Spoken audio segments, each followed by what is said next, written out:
ابراہا یمن کا حکمران تھا۔ اس نے یمن میں ایک عالیشان کلیسا تعمیر کر کے یمن کے لوگوں میں یہ اعلان کرا دیا کہ آئندہ کوئی شخص حج کے لیے مکہ مکرمہ نہ جائے اور اسی کلیسے کو بیت اللہ سمجھے۔ اس اعلان سے عرب کے لوگوں میں غم و غصے کی لہر دوڑ گئی۔ پھر ان میں سے کسی شخص نے رات کے وقت اس کلیسا میں جا کر گندگی پھیلا دی۔ ابراہا کو جب یہ معلوم ہوا تو اس نے ایک بڑا لشکر تیار کر کے مکہ مکرمہ کا رخ کیا۔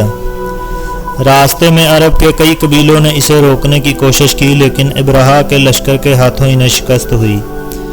آخرکار یہ لشکر مکہ مکرمہ کے قریب ایک جگہ پہنچ گیا۔ اگلی صبح جب اس نے بیت اللہ کی طرف بڑھنا چاہا تو اس کے ہاتھیوں نے آگے بڑھنے سے انکار کر دیا۔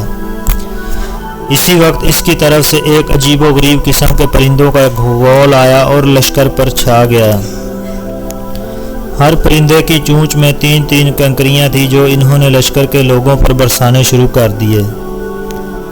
ان کینکروں نے لشکر کے لوگوں کے جسموں کو چیر کر رکھ دیا۔ یہ عذاب دیکھ کر سارے ہاتھی بھاگ کھڑے ہوئے۔ لشکر کے سپاہیوں میں سے کچھ وہیں ہلاک ہو گئے اور کچھ بھاگ نکلے۔ وہ راستے میں مر گئے۔ ابراہا کے جسم میں ایسا زہر سرایت کر گیا کہ اس کا ایک ایک جوڑ گل سڑ کر گرنے لگا۔ اسی حالت میں اسے یمن لایا گیا۔ وہاں اس کے سارے بدن سے خون بہہ بہہ کر ختم ہو گیا۔ اس کی موت سب سے زیادہ عبرتناک ہوئی۔ اس کے 2 ہاتھی بان مکہ مکرمہ میں رہ گئے تھے جو اپاہج اور اندھے ہو گئے۔ اس طرح اللہ پاک نے اپنے گھر کی حفاظت فرمائی اور طاقت پر غرور کرنے والوں کو سزا کا مزہ چکھایا۔ قرآن پاک کی سورہ فیل میں اللہ پاک نے اس واقعے کو یوں بیان فرمایا ہے، کیا تو نے نہ دیکھا کہ تیرے رب نے ہاتھی والوں کے ساتھ کیا کیا؟